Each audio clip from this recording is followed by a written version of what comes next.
kondisi yang ada di SMP Negeri 16 Malang. Berikut beberapa potensi dan kendala di SMP Negeri 16 Malang. Yang pertama, saya akan mengevaluasi dulu tentang potensi. Yang pertama adalah lokasi SMP Negeri 16 Malang sangat strategis. Letaknya yang dekat dengan Terminal Arjosari Malang dan dilewati oleh mikrolet dari berbagai jurusan, memudahkan akses siswa dan para guru ketika berangkat atau pergi dari sekolah. Yang kedua, fasilitasnya lengkap. Nah, sekolah ini memiliki 25 ruangan kelas dan ada satu perpustakaan yang cukup luas. Kemudian ada laboratorium IPA dan juga laboratorium fisika. Kemudian ada fasilitas lainnya untuk menunjang proses belajar mengajar. Yang ketiga, potensi dari SMP Negeri 16 Malang yaitu terakreditasi A. SMP Negeri 16 Malang ini telah mendapatkan akreditasi A dari Badan Akreditasi Nasional dengan nilai 90. Yang keempat, kualitas guru. Nah, sekolah ini memiliki kurang lebih ada 50 orang guru dan tenaga pengajar yang berpengalaman juga berkualitas dengan dibuktikan oleh prestasi tingkat daerah ataupun tingkat nasional. Kemudian selain potensi yang dimiliki oleh SMP Negeri 16 Malang, tentunya juga ada kendala. Kendala ini yang pertama ada keterbatasan fasilitas internet. Meskipun sekolah ini dekat dengan terminal, tetapi kenyataannya adalah fasilitas internet sangat terbatas dan kurang mencukupi dari 25 kelas ini kalau digunakan secara bersama-sama. Yang kedua, keterbatasan laboratorium. Ada laboratorium IPA, ada laboratorium fisika, tetapi untuk laboratorium IPS dan bahasa ini masih belum dapat digunakan secara maksimal, sehingga ketika menunjang pembelajaran bahasa Indonesia atau IPS masih menggunakan lab dari laptop atau lab komputer. Yang ketiga, keterbatasan sarana dan prasarana. Beberapa fasilitas sarana dan prasarana yang terbatas ini adalah toilet. Di kami ada sekitar 850 siswa dan hanya ada beberapa toilet saja, sehingga seringkali ini menimbulkan antrian yang cukup lama dan ini tentunya akan mengganggu proses belajar mengajar di sekolah SMP Negeri 16 Malang. Demikian dari potensi dan kendala dari saya ucapkan terima kasih. Berikutnya akan disampaikan oleh teman kami.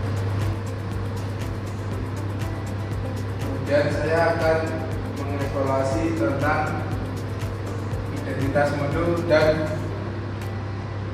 alat dan bahan ajar modul. Menurut kami, identitas modul di sini sudah tersusun dengan sangat baik, rapi, dan lengkap. Seperti nama penyusun, jenjang sekolah, tahun, mata pelajaran, fase, semester, semester aktif, dan lain-lain. Namun, menurut kami, bahan ajar yang di dalam modul bisa ditambahkan dengan sumber lain, seperti informasi dari internet dan buku-buku lain untuk menunjang materi yang sesuai. Selanjutnya akan dilanjutkan oleh teman saya, Mas Burhan.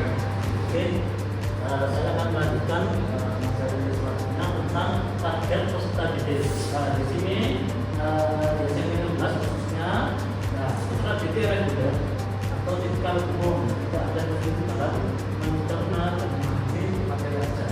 Itu yang kita gunakan di kelas karena di situ banyak anak yang selanjutnya reguler atau tipikal umum.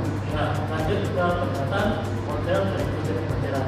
Nah, di sini saya menggunakan atau mari kita diskusi hal yang cocok untuk di kelas di SMP 16 ini. Kebanyakan rata-rata guru menggunakan pendekatan pembelajaran scientific learning. Maksudnya apa di scientific learning ini? Pendekatan atau pembelajaran sertifikat jelas objektif membangun pengetahuan mereka sendiri layaknya seorang profesor atau ilmuwan, di mana pembelajaran ini memupuk rasa ingin tahu, meningkatkan kemampuan berpikir kritis, juga mengembangkan keterampilan memecah masalah, juga menumbuhkan sikap ilmiah. Itu pendekatan pembelajaran saintifik metodika. Juga ada model pembelajaran problem solving. Nah, di sini maksudnya bagaimana? Dengan menggunakan permasalahan pembelajaran untuk siswa digunakan atau dibuat permasalahan atau mencari permasalahan untuk mengidentifikasi masalah, pemetaan masalah, melakukan investigasi, menganalisis informasi. Itu menggunakan model pembelajaran dan juga menggunakan metode pembelajaran diskusi kelompok atau self coding. Nah, di sini kita menggunakan atau strategi kita kelompokkan mulai dari 4 anak atau 3 anak. Mungkin itu ya. Nah, selanjutnya akan dijelaskan sama Mbak Ara. Baik, saya akan melanjutkan penjelasan dari rekan kelompok saya. Di sini saya akan menjelaskan terkait capaian pembelajaran atau CP. Mana yang kita ketahui, CP fase D ini merupakan CP jenjang SMP.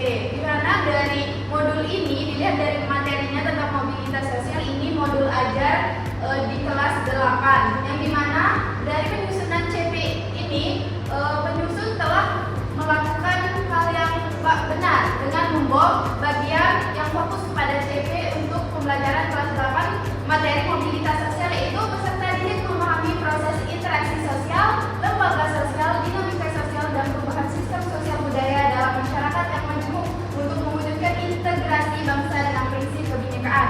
Selanjutnya ada pertanyaan pemantik. Nah, di sini menurut saya pertanyaan pemantiknya sudah bagus sekali. Dari pertanyaan pemantik tersebut, peserta didik mampu untuk memahami kondisi pertumbuhan penduduk Indonesia saat ini. Kemudian pertanyaan pemantik kedua, upaya yang dilakukan untuk menyeimbangi pertumbuhan penduduk dengan kualitas penduduknya, di mana mobilitas sendiri banyak sekali masalah-masalah, sehingga di sini selain peserta didik mampu untuk memahami kondisi pertumbuhan penduduk Indonesia, mampu untuk memberikan upaya untuk menyeimbangi pertumbuhan pendudukan dengan kualitas penduduknya. Selanjutnya ada tujuan pembelajaran. Dari tujuan pembelajaran ini sudah bagus, akan tetapi saya mengkritik bagian pertama dan kedua itu sebaiknya harus ada kata mampu, karena tujuan pembelajaran ini adalah target yang harus dicapai oleh peserta didik. Seharusnya dari tujuan pembelajaran yang pertama, melalui kegiatan diskusi antar kelompok, peserta didik mampu untuk mempelajari pembelajaran berdiferensiasi proses dan produk digital. Yang kedua, melalui pembelajaran dan diskusi interaktif yang disampaikan oleh pendidik, peserta didik mampu untuk menyimpulkan perkembangan kependudukan di Indonesia dalam mobilitas sosial dengan baik. Sekian presentasi dari kami, dari saya terkait CP, pertanyaan pemantik, dan tujuan pembelajaran. Baik, saya akan melanjutkan tentang evaluasi modul di bagian sintaks. Oke, di sini ada langkah-langkah kegiatan. Di sini sudah terdiri dari kegiatan pembuka, kegiatan inti, dan juga penutup. Saya rasa di sini untuk kegiatannya sudah lengkap sekali ya, mulai dari pendahuluan agak atas. Oke, di pendahuluan sudah ada kegiatan untuk persiapan psikis dan fisiknya, dan jadi diusahakan siswa itu sudah siap untuk menerima pembelajaran pada saat itu. Kemudian melakukan persepsi dengan mengajukan pertanyaan kepada peserta didik dan memberikan motivasi tentang kebermaknaan materi bagi peserta didik. Kemudian selanjutnya menyampaikan tujuan atau kompetensi yang akan dicapai dan membuat kesepakatan pembelajaran, itu yang tak kalah penting. Dan kemudian ditambah dengan ice breaking yang dapat meningkatkan motivasi siswa untuk pembelajaran di hari tersebut. Masuk di kegiatan inti, di sini ada alokasi waktu sebanyak 60 menit. Nah, di sini ada beberapa step untuk melakukan kegiatan pembelajaran, yaitu ada orientasi peserta didik pada masalah yang diberikan, karena di sini menggunakan metode PBL. Kemudian mengorganisasikan peserta didik belajar. Kemudian selanjutnya membimbing penyelidikan individu dan kelompok. Kemudian mengembangkan dan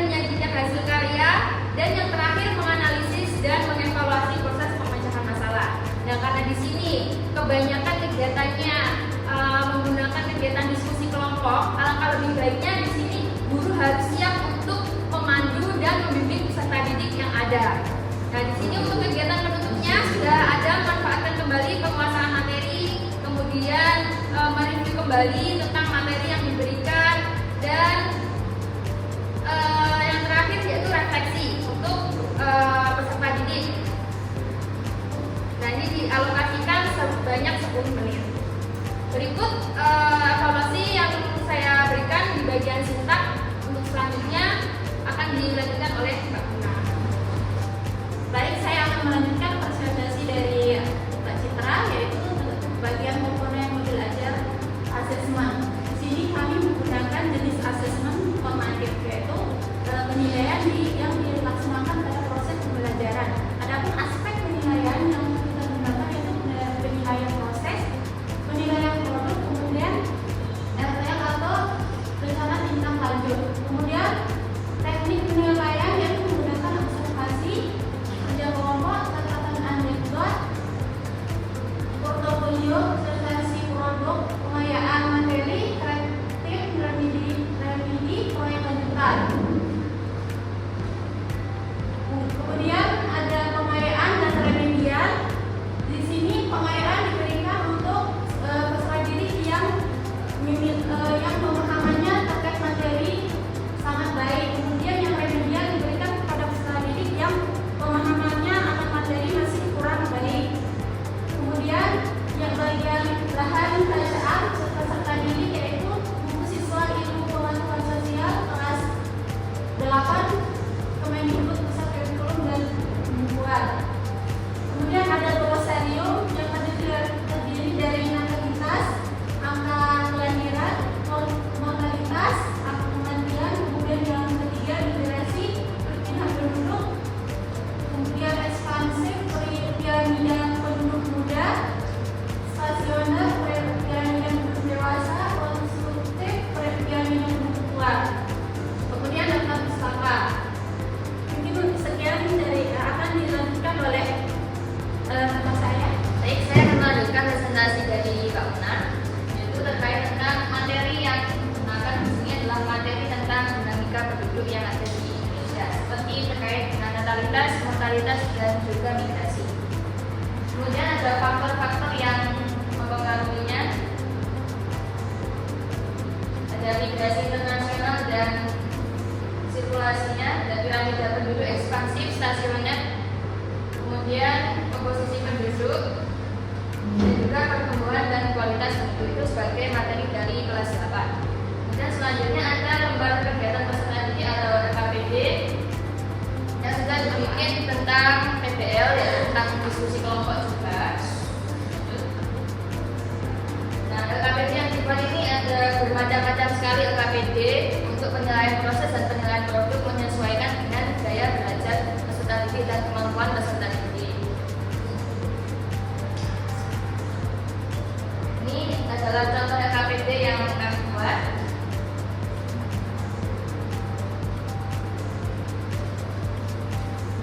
Ada LKPD investigasi sosial dengan wawancara dengan teman sejawat.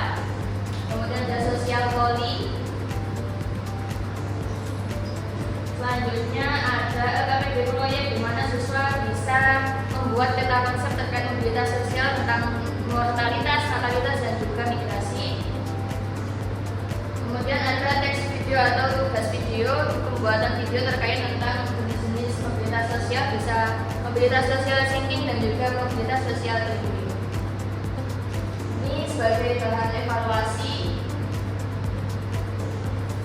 Nah, kami menggunakan kuis dengan web quizzes Mastery Break kemarin dengan asumsi agar peserta didik ini bisa memahami apa yang sudah diberikan pada materi tersebut.